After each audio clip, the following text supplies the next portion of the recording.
Now we're going to go over the if function. The if function is what we call a logical function.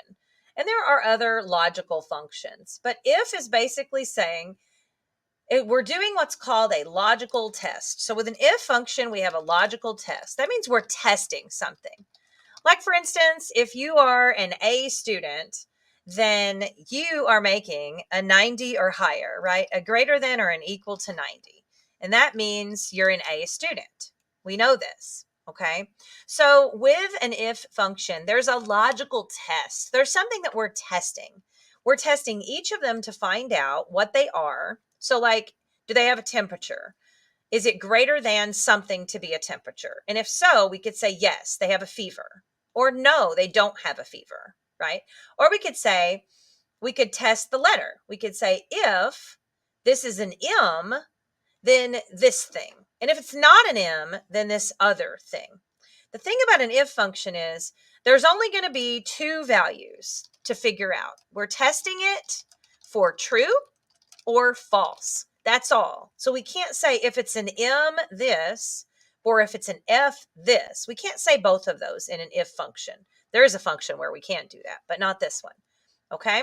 So here's what an if function looks like. I'm going to click on my logical functions and I'm going to click on if. And then here is where this pops up. We have the logical test. So what's our test? Well, we're going to look at the temperature on Bob. And we're going to say if Bob's temperature is greater than, let's say 101. And notice it says here true. Why? Because we're testing it and he passed the test. It's true. His is 102.6. In this box, they're saying, okay, it's true. So what? Well, it's true. So he has a fever, right? If it's false, what do you want them to put there? I could say no fever. Or maybe I just want it to be empty, which would just be like an open and closed quotation mark. Quotation marks don't actually show up. They just tell you that it's text. So if it was a number, we wouldn't have quotation marks. Okay, when I hit OK here, it's going to say he has a fever. And when I pull my fill handle down, these are completely blank because according to the function, it's blank if it's false. See how this lights up?